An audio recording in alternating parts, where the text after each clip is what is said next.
Welcome to another episode of Follow the Brand. I am your host, Grant McGaw, CEO of 5-Star BDM, a 5-star personal branding and business development company. I want to take you on a journey that takes another deep dive into the world of personal branding and business development using compelling personal story, business conversations, and tips to improve your personal brand. By listening to the Follow the Brand podcast series, you will be able to differentiate yourself from the competition and allow you to build trust with prospective clients and employers. You never get a second chance to make a first impression. Make it one that will set you apart, build trust, and reflect who you are. Developing your 5-star personal brand is a great way to demonstrate your skills and knowledge. If you have any questions for me or my guests, please email me at grant.mcgaugh, spelled M-C-G-A-U-G-H, at 5-star BDM, B for brand, D for development, M for masters.com. Now let's begin with our next 5-star episode on Follow the Brand. Thank you, and thank you for joining us on another episode on Follow the Brand. I am your host, Grant McGaugh, and I'm going to introduce our very special guest today, Miss Andrea Price from Toledo, Ohio, in which she has in the past served as a healthcare CEO in a number of different hospitals throughout the nation. Currently, she serves as a strategic advisor to RMP Group, LLC, and in the past, she has served as the president and chief executive officer of Mercy Hospital in Toledo. And previously, she was the executive vice president and chief operating officer for Sparrow Health System in Lansing, Michigan. And prior to that, she served in senior executive roles at Hurley Medical Center in Flint, Michigan, and Children's National Medical Center in Washington, D.C. She is board certified in healthcare management and a fellow in the American College of Healthcare Executives. She also served as the national president for the National Association of Health Services Executives from 2011 to 2013. And in 2008, she was named as one of the top 25 minority healthcare executives by Modern Healthcare.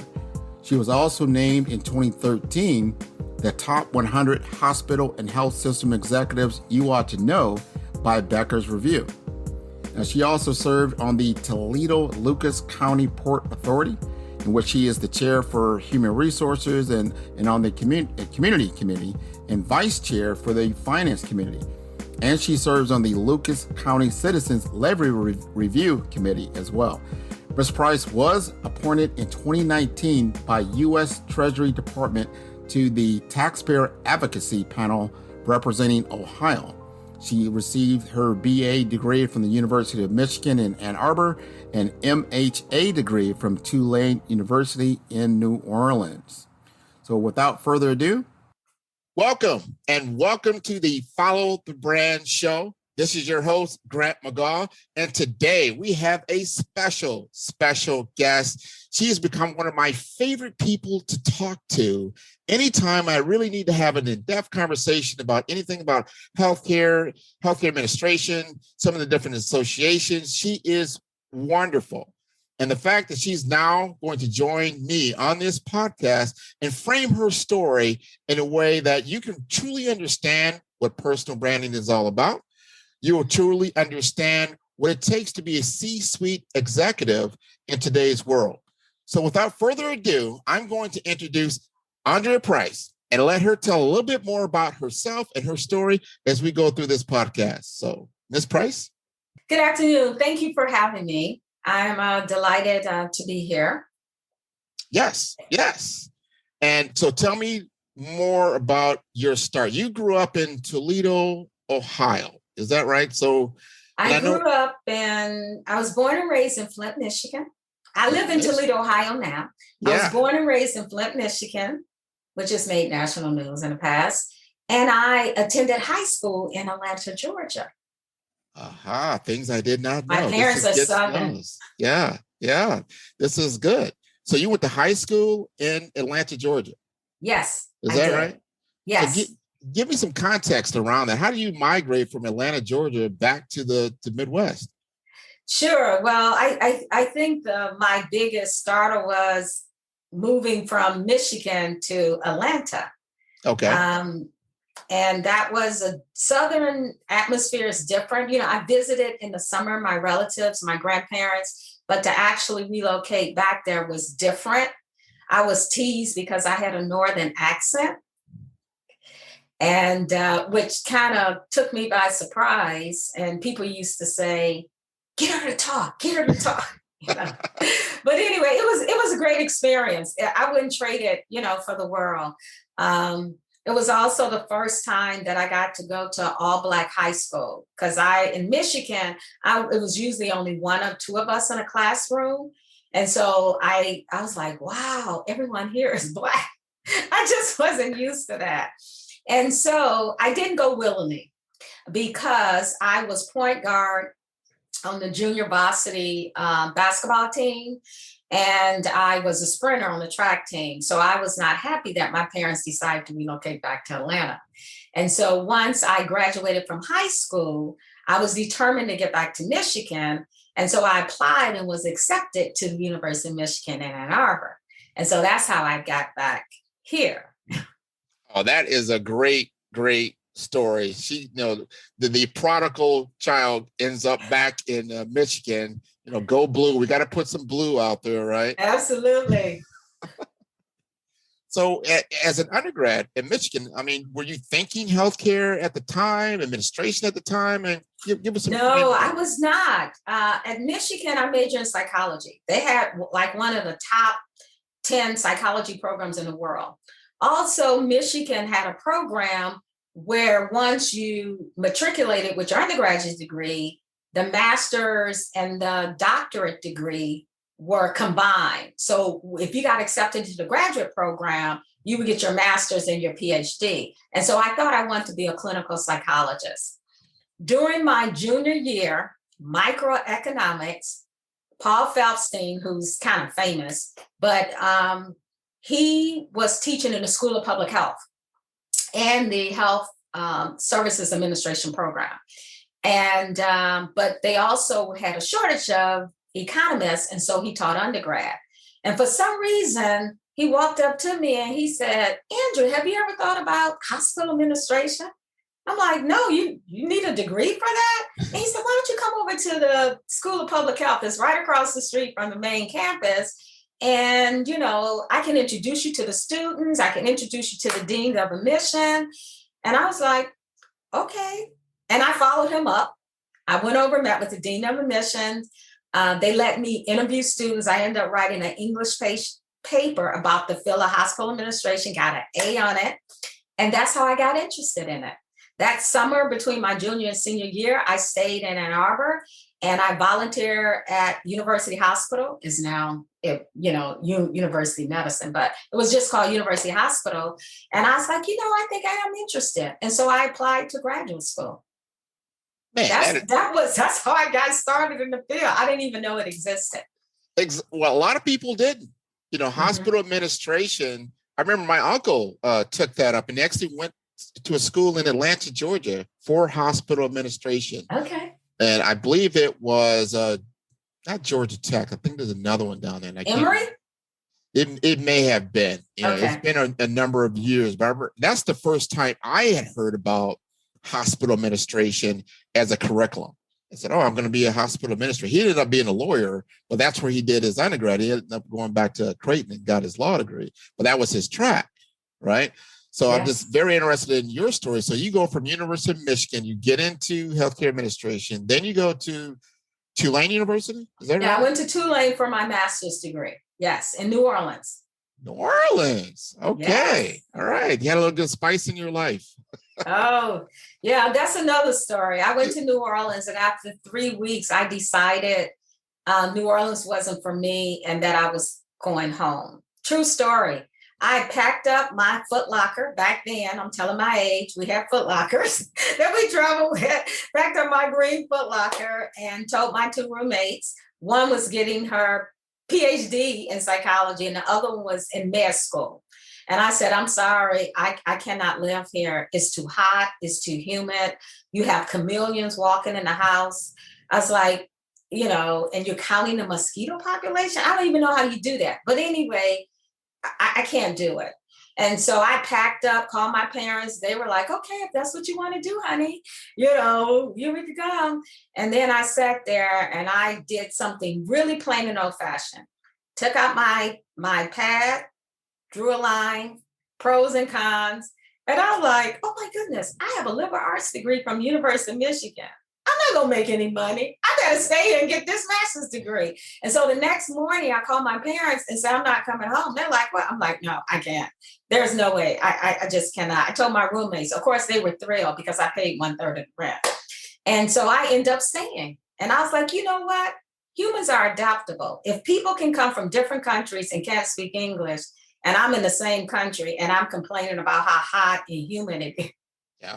I was like, you can handle this. And so I ended up staying. Man, that's a wonderful story. And I'm sure there's a lot of people out there that can, listen to that story, relate to it on their own, like at that pivotal times in their life where there was a choice to make. Yes. And hopefully they made the right choice. I think you did make the right choice. You did get your master's degree, and it took you did you go from New Orleans to Children's out in DC? Or yeah, I went to from New Orleans. What happened when I was in New Orleans, my last semester, second year of grad school, I became extremely ill. And I was told that I was going to die. I was told they had no idea what was wrong with me.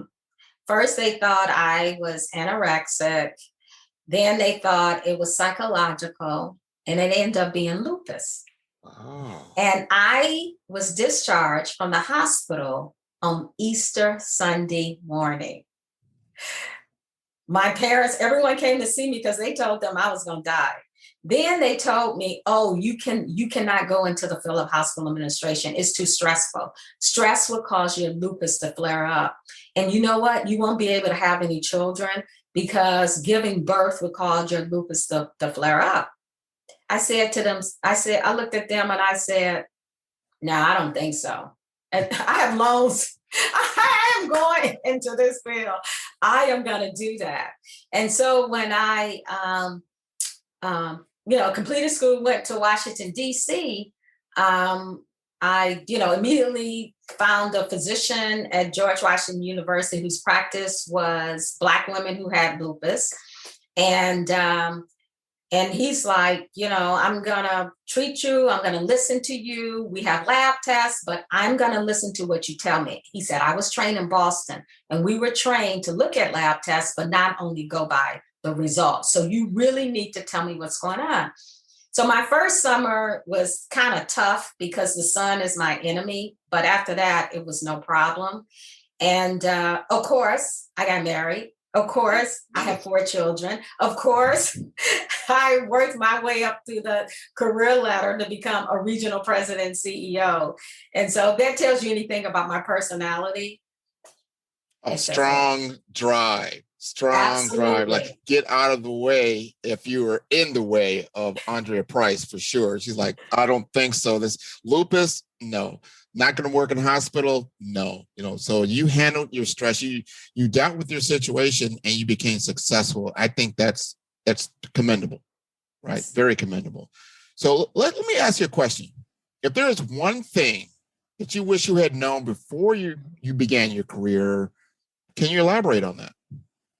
Sure. I would say the one thing I wish I'd known before I began my career was how many times I had to prove myself over and over and over again. I had no idea. I was naive. I thought that if I had the educational attainment, if I had the credentials in my field, if I'd been successful in the positions that I had the privilege to obtain, then it wouldn't be any question. And that just didn't happen. And so I was a little disenchanted because I'm thinking, but I've proven myself. Why are you questioning me? I mean, people would look at me and say, oh, she's Black. They would look at me and say, oh, she's a woman. They would look at me and said, are you still in college? One, yes. Unfortunately or fortunately, when I started my career in DC, I looked very young. And so people assume, knowing nothing about me, that there's no way I could occupy the positions that I had because I was too young. I see. I Yes. see. No, that's something. So they would try to make an assumption about you, right? Oh, And they thought those assumptions were real, and you had to dig deeper, I would figure, within yourself. Which brings me to the second question, in a way of how you define your personal brand and how it helped to propel you through your career. Did you start finding at that point that you had to self-define and make sure that your reputation moved your agenda forward? Oh, absolutely. I would tell you, I always tell people, when people talk about brand, your brand is what people say about you when you're not in the room. I learned that early in my career. And what I learned is when I wasn't around, people said a lot of positive things about me that I didn't know they were saying. When I started my career, I became known as a doer. And that's what the president CEO, I said, doer, what is that? He said, you get things done, Andrea. He said, you really do. And he said, I think people are going to always underestimate you because they're going to look at you and say, no, not her. And you're going to prove them wrong every single time. And at the time, you're young, you're like, okay, Don, okay, that's what you said. But he was absolutely right every single time. And so, as I progressed through my career ladder, it became known that I was the one who could execute on strategic priorities, work with teams, gather people, get them done, meet deadlines, exceed, whatever. And so that's what I was known for. So there are a lot of things I was able to do early on, young. We would have these natural disasters. They would make me in charge of the command center. And everybody's coming in, they're like, who in charge? She's in charge? And I'm directing people what to do, pick up people, where to go. I mean, it was just, amazing. And so, even when I was rounding on patients and family members, people were like, who are you again? And I'll explain who I am and why I was there. I thoroughly enjoyed it. I used to surprise the physicians. They would be rounding and they're like, Andrea Price, why are you up so early? I'm like, the last time I checked, a hospital never closed. Why are you up so early? So I would laugh and joke with them. And so people just, it kind of known that I'm a person who would show up unannounced, no matter what time, no matter what day. And just have a little fun with the staff and the physicians because they don't expect people at the executive level to do that. And that story, it kind of brings me to what I'm thinking right now is that because I'm following your story. You're telling me you went from Tulane and then you went out there to DC. You did a fellowship there, and then now you're starting your life. You're getting deep into it. I think you're probably married at this point, or you started to live. You're starting a family and you're doing a career. What was that first career leap that you went from just your standard generalized, I don't want to call it worker bee, but in the managerial role, and then that transition? Help me frame that story, how you started to start your trajectory toward being a CEO. Sure. While I was at Children, when I completed my administrative fellowship, there was no guarantee that they would keep me on. But I worked like nobody business that 12 months to prove to them that they should keep me on. And they did. And so I became the assistant to the chief operating officer. There was a switch. The CEO left, and then the chief operating officer became the CEO. When he did that, he promoted me to like a staff role.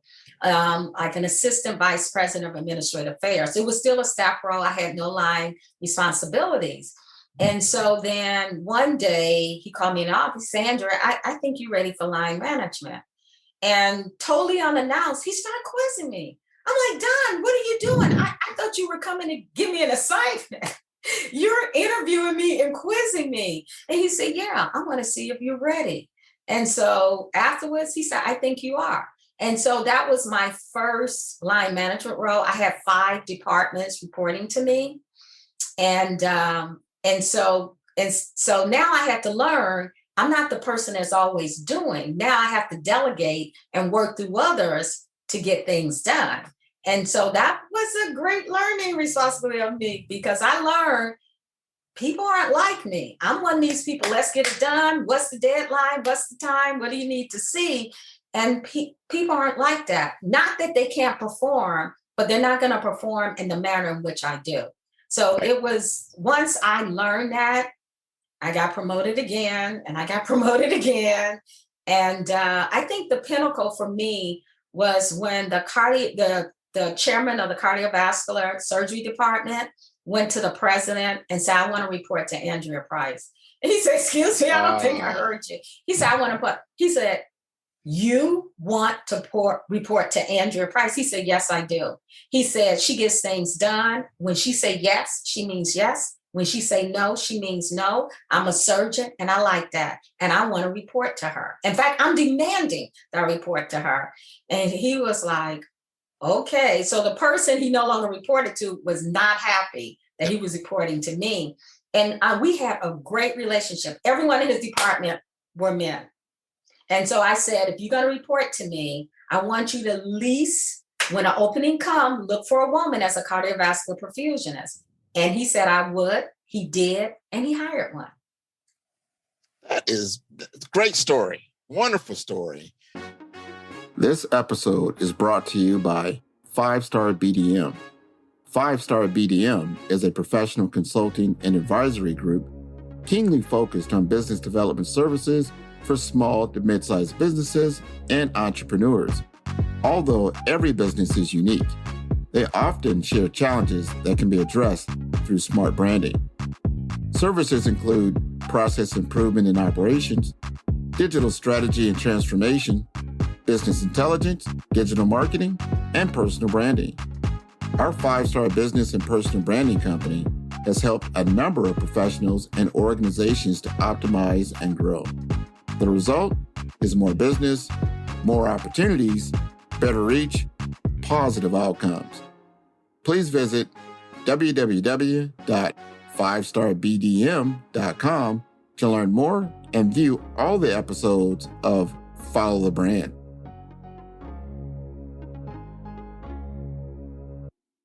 And it leads me to the next question I have, which I'm seeing it, but I want you to articulate it. And that is, when it comes down, and it's kind of a cliche, but people talk about this. Like, everyone has a superpower. What is my superpower? What do I do that's better than anyone else? Mm-hmm. But it is your signature. It is really the signature of what I call personal branding, just like your DNA, just like your voice pattern, just like your fingerprint. You have something uniqueness about you. You've already talked about being that doer, that strong drive. Help me just frame that story for our listeners about how you look at your superpower as. Sure. I would say it took me a while to realize this, but after enough people told me, especially those who were, conducting my performance evaluation and my teammates, I would say my superpower is my influence. I have the uncanny ability, I didn't know it at the time, to get people comfortable with where the organization wants to go, their organization goes. And so I would get them to create commitment around achieving those. And what I did was I did that through guidance and coaching. So for example, if you reported to me and there was a report that was due to me, I will review it and give you feedback, even though it was coming to me. And so people are like, you do that? I mean, my colleagues I was like, yes, because I want them to succeed. And they were like, oh, we never thought about that. And so then it became like he or she is on Andrea's team. So throughout the hospital, people would say, oh, yeah, they report to Andrea. That's why they're so good. And so it just created this whole thing. And they were like, well, how do you get your people to do what you need to do? I said, first of all, you have to be authentic. And first of all, you have to set expectations. I said, I'm known in the hospital as setting very clear expectation and holding people accountable. And, they like it. So So I would say my ability to influence people to do what needs to get done. That is huge. My superpower. Being an influencer, especially, and you've run hospitals of thousands of people. Yes. And you've got to get buy-in, because that one person that drops the ball, that could be a negative outcome for someone's life. Oh, I mean, absolutely it can. Absolutely. And I think it's just my personality. It's probably my Southern parents and my grandparents, how they raised me, and, manners and this, that, and the other, and never think you better than anyone else. I don't care how much money you make or what you obtain in life, treat people. And I've always done that. If you were to go to any of the hospitals that I ever had the privilege of working in, the employees will tell you everything about me. They remember me. They miss me. I went to Hurley to see my mom when she had surgery. And before I could get in the door, they're like, oh my goodness, it's Andrea Price. We missed you. And they start calling people. People were running down. And I was like, oh my goodness, it's been so long. And so that makes me feel good that people not only remember me, but positively. And because I recognize them. I knew everybody's name.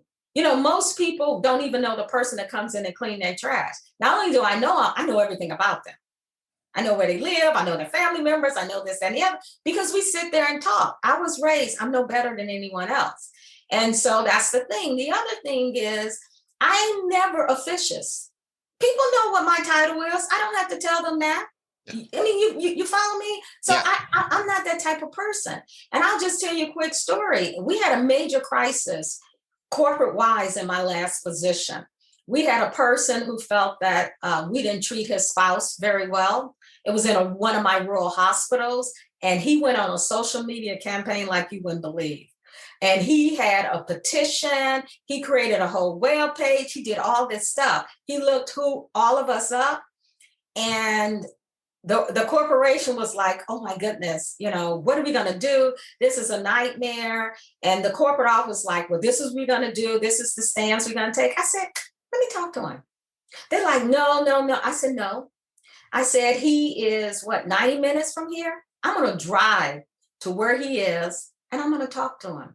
And they were like, Andrea, no. I said, no, I am. I called him up, and he was like, you coming here to meet with me? I said, absolutely, I am. And he said, oh, by the way, I looked you up. I'm fascinated about you. I can't believe someone like you is in the position that you're in. So if you don't mind, and I did. I drove down with him. I took the ED director with me because he was angry with the ED people. Emergency department, people say emergency room. And so I took him, and I went in, and I said, I know exactly who he is. I sized him up, and I went in, and I was like, I'm just going to be Andrea. And I was Andrea. And by the time we finished, he said, you know what? I'm calling everything off. And so when we finished, I called the corporate office, and they're like, what? How were you able to do that? I said, I was just being me. I said, people know when you are genuine or you disingenuous. And he knew I meant everything that I said. And he believed me. Those are huge qualities. Huge qualities. And I think a lot of times, especially now that we're dealing with COVID vaccine hesitancy. And I've been on several different panels, and I've talked to different hospital executives. And I've always want to ask that one question. He said, the hesitancy is historical for the most part. Yes. And have you truly addressed the pain? Have you really talked to the people about their experience with healthcare? Not talking about COVID. We're not talking about the vaccine. We're just talking about in general what makes them hesitant. And you'll find some stories, and it's not like you can change what happened in the past, but at least you listen. Absolutely. It's important to listen. Active listening is what I used to teach my team. Don't just say you listen. Active listening means you don't talk and you don't interrupt when someone is telling you their story, whether it's a compliment or whether it's a complaint.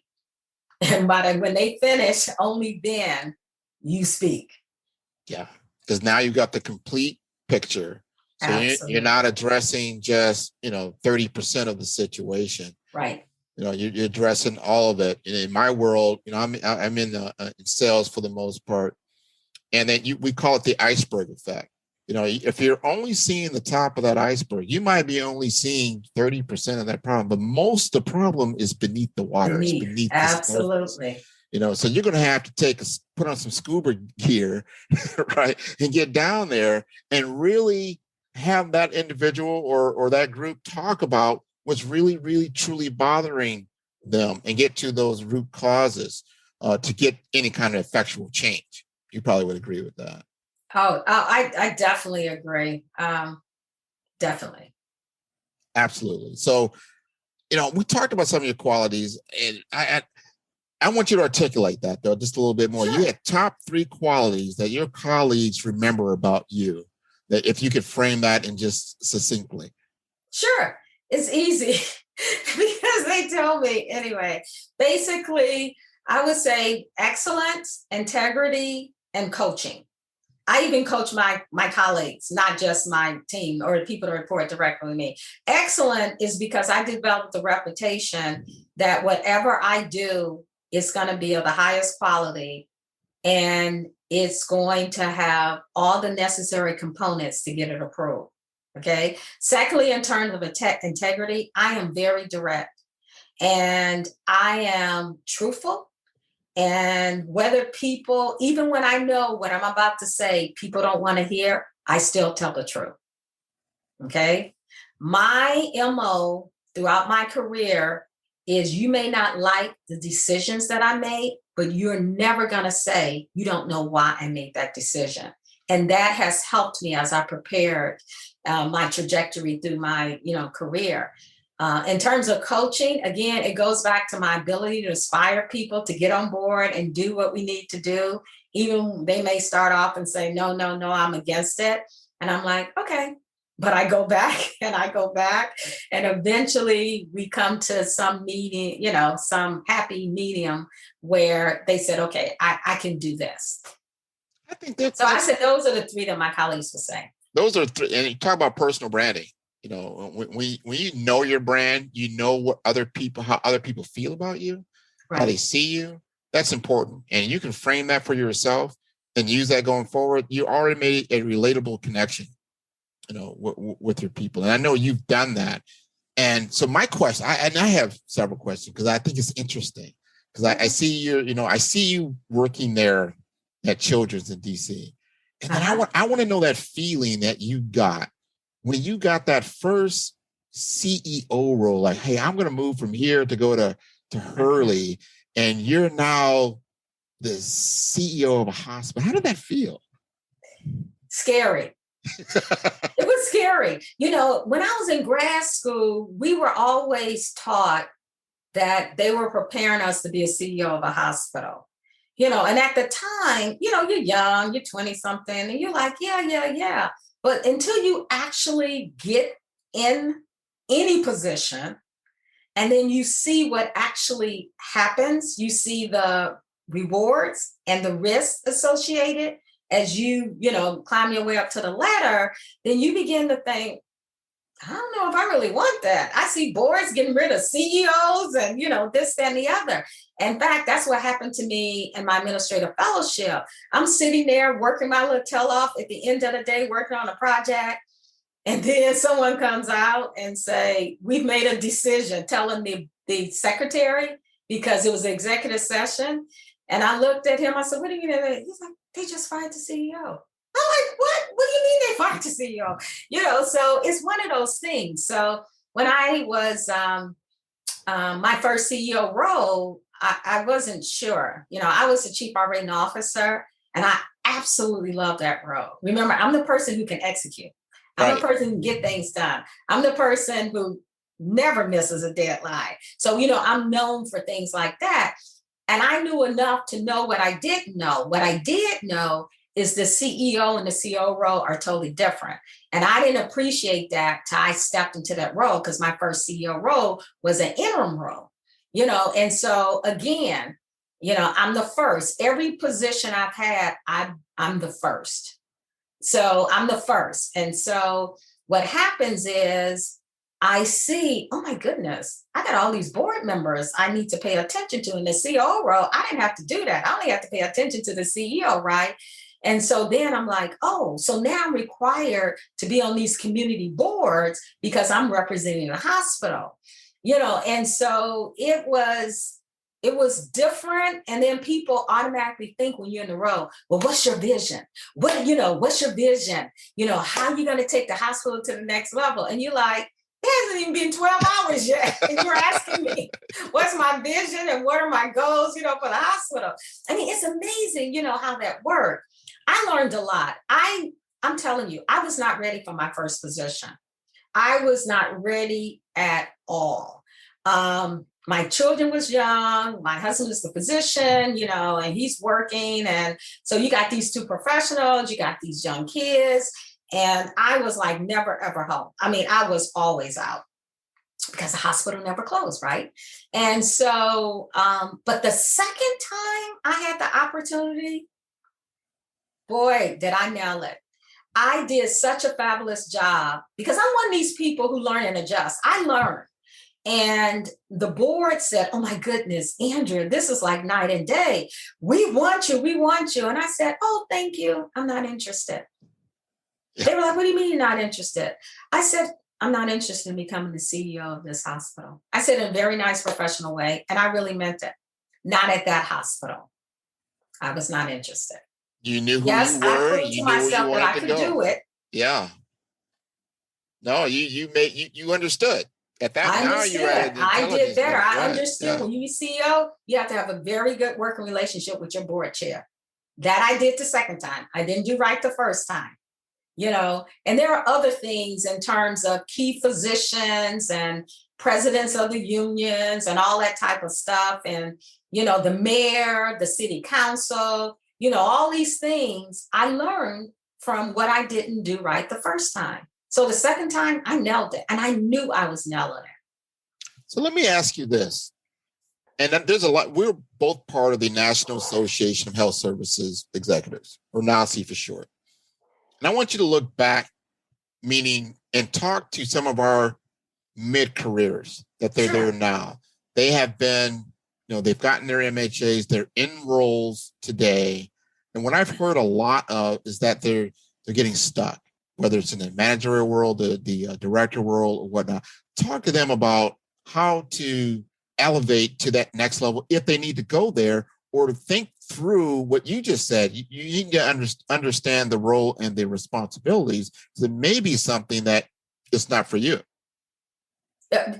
Absolutely. I had members of my executive team who said, I'm not interested in being the CEO or the CEO. I like what I'm doing, and I'm going to become the expert in marketing or the expert in HR or the expert in something. And they had no inclination to go. They said, I don't want it. So I would say to mid-careerists is that if you do not have the skill set that is needed to move to the executive level, you need to figure out how to get it. If you're in an environment where the person you directly report to is not interested in showing you things, then you can get it outside. One of the things that I did early in my career, I was so young, but I did a lot. And while I was in DC, I was president of Young Health Administrator Group, the Women's Group, chairman of the board of the Lupus Foundation of DC. So it was a lot. And so I would say you can gain that skill set outside of your job. If you volunteer to serve on a non-for-profit board, you can join the finance committee, learn how to create a budget, learn how to monitor it. You can become the chair. You can learn a lot of skills in a volunteer role that you don't have the opportunity in your paying job. The other thing I would do, I would say, if you're really interested in something, ask for the job description. These are simple things that we don't think about. See what it is that they're asking for the person that occupy that position. See if somehow you can arrange to have an interview with a person who's in a position that you may be interested in. People usually say yes. Yes, you can have a meeting, and you can just say, I just want, some career advice. And I won't take no more than 30 minutes of your time. When you get in, you stop at 25 minutes and you make sure you leave at 30 minutes because people will remember that you stayed true, to your time. And I would say join professional organizations. I joined a lot of professional organizations early in my career. did a lot, became known in DC. Oh, that's Andrea from Children's. That's how people refer to me. And so I think, again, you'll begin to be known, and make sure you work on those committees, because people like to refer people for jobs that they know. If nobody knows you, they're not going to refer you. And so if you can't get promoted within your organization, maybe it's time for you to get promoted in another organization. And the way to do that, people have to know who you are. That is sage advice, very much so. And I know you have done that. You have learned through your time, in the C-suite. You're taking your time now. You can choose your path, and I love that about how you're living your life now. Is there anything that I missed? Is there something that you would like to tell the audience that I might find interesting, they may find interesting, that you want to go ahead and convey? This is your moment. Sure. Well, I gave a little teaser earlier when I talked about my second semester of graduate school, that I became really ill and I was told that I was going to die. Well, when I got to DC, and because I had an excellent physician, I decided I need to learn more about this disease that I have. And so I'm one of these people, when I don't know anything, I investigate and I research. And so I did. I found out there was a chapter. I joined the chapter, ended up becoming the chairman of the board. And because I was chairman of the board, the Lupus Foundation of America asked me if I would be their national spokesperson. So I became the national spokesperson. So as the national spokesperson, I represented them. So I used to have meetings at NIH with the famous Dr. Anthony Fauci. No way. And yeah, I used to go to his office. I had no idea who he was. Okay, so anyway, so we would meet at NIH, and then the executive director of the Allergy and Asthma Foundation of America. There were 3 organizations, I can't think of the third one, that would go and meet with him and talk about, well, what is the research, that's going to help people that have these type of diseases. As a result of that, I ended up going to a congressional budget committee representing the Lupus Foundation of America to advocate on behalf. It was recorded in the Federal Register and everything, my remarks, to advocate that NIH receive additional budget funds in order to advance research for autoimmune diseases, right? Right. While I was there at the congressional hearing, there were 2 other people waiting with me to speak. One was William Shatner from the Star Trek series. The other one was someone I really admired, Dr. Mary Frances Berry. Dr. Berry was the Secretary of Education under President Clinton. At the time I met her, she was the chair of the U.S. Commission on Civil Rights. And she was there because her niece was 21 years old and died from lupus. And she was there advocating money for the research for lupus. And so we got to talking. I'm thinking, okay, Andrea, just calm down, because I really admire this woman.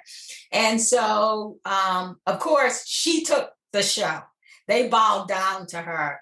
And I'm thinking, I gotta go speak after this woman, because they had us lined up. And so I did. I did it. And afterwards, she said, would you like me to drop you off at home? I was like, wow. I was just gonna take the subway. And she said, sure. And we got to talking. She told me all about her niece, how devastated they were. She died from lupus. And she was asking me all these questions about me and lupus. Because I was 24, 25, whatever. And, how I was holding up and all that type of stuff. And so that's something someone doesn't know. And then the last thing I was saying, because I was the national spokesperson for the Lupus Foundation of America, I was interviewed on the Tom Brokaw ABC Evening News. Is that right? 2 minutes. Now, it's only 30 minutes and usually get 30 seconds. Right. They gave me 2 minutes. They sent a whole production crew to my house in DC followed me around, interviewed me, had my daughter who was 2 years old. They were fascinated that she knew how to read certain words, and they filmed her, and she was on TV reading to me. I mean, not reading, but, Apple card, that's right. How she's only 2 years old. How is she able to do this? I was thinking, I thought y'all were interviewing me about lupus and following me around, but it was all good. So though I would say that is something that very little people know about me. That is a wonderful, wonderful story. I am so impressed. I've been more impressed after this interview, just hearing the things that you have gone through and that you've done it at such a high level. And you've taken your personal brand from the very beginning, all the way from Flint, Michigan, yes, to Atlanta, back up to Lansing, Michigan, to Tulane, which is New Orleans, to DC. Yes. And here you're making your home again back in the Midwest. And this has been wonderful. And I'm so thankful that you took the time to join us on Follow the Brand.